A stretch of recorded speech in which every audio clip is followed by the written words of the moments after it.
Studi kata, panoplia, selengkap senjata. Efesus 6 ayat 11. Endusaste ten panoplian to teu, pros to dunastai, humas tenai, prostas metodeias to diabolou. Kenakanlah selengkap senjata Allah supaya kamu mampu berdiri tegak menghadapi metode-metode si iblis. Panoplia terdiri dari dua kata yaitu pas, semua, dan hoplon, alat atau senjata. Sehingga artinya persenjataan yang lengkap. Prajurit Allah harus melindungi seluruh tubuhnya dari kepala sampai kaki dengan persenjataan yang lengkap. Ini satu set yang terdiri dari penutup kepala, penutup tubuh, dan penutup kaki. Ditambah lagi dengan pedang dan perisai. Untuk peperangan rohani kita perlu perlengkapan senjata Allah. Senjata kita tidak berarti, tetapi senjata Allah baru berkuasa. Paulus mengatakan, kenakanlah endusaste dari kata en dan duo, memasukkan. Ini bukan kita mengenakan pakaian, melainkan diri kita yang dimasukkan ke dalam pakaian itu. Kita yang masuk ke dalam persenjataan Allah itu, sehingga terjemahannya, selubungi dirimu dengan perlengkapan senjata Allah. Paulus berkata, pakai perlengkapan senjata Allah segera. Jika belum lengkap, segera lengkapi. Sebab Tuhan ingin kita menang, dan Tuhan ingin kita pakai selengkap senjata Allah.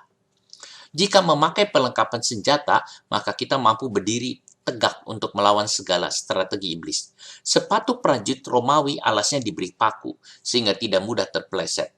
Berdiri kokoh artinya berada dalam posisi kuat.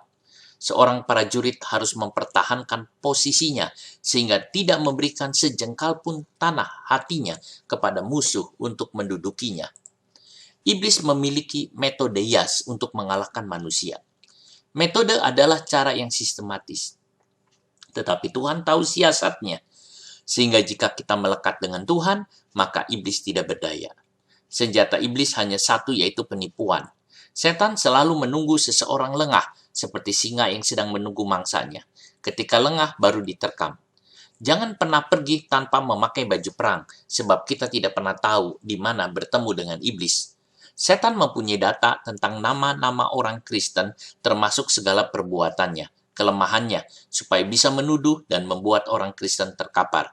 Setan rajin menyimpan data termasuk data dosa manusia, sebab setan tidak mau menghapus dosa manusia dalam catatannya. Ia akan selalu menyimpannya supaya manusia frustasi, dan setan memperhambakannya. Setan selalu berkata kepada temannya, pastikan bahwa ia sedang sibuk, tidak ada waktu untuk Tuhan. Jika sudah yakin, serang dia dengan ini dan itu. Itulah strategi yang dibangunnya. Jadi apa strategi setan? Dia mencari cara bagaimana membuat orang depresi. Dia akan menggunakan orang, sarana, atau apapun yang dibutuhkan untuk mencapai tujuannya. Setan membenci dirimu dan memiliki rencana dan strategi untuk menghancurkan perjalananmu bersama Yesus Kristus.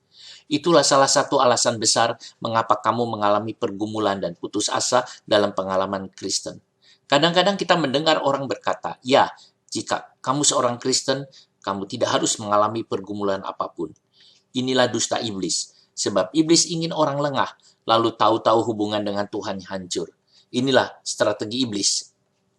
Warren Wiersbe menulis bahwa bahaya terbesar di medan perang adalah bahwa kita tidak menganggap musuh dengan serius, dan karena itu mengabaikan untuk mengenakan perlengkapan senjata Allah. Jangan meremehkan metode iblis. Iblis memiliki berbagai macam strategi, keputusasaan, frustasi, kebingungan, kegagalan moral, dan kesalahan doktrin.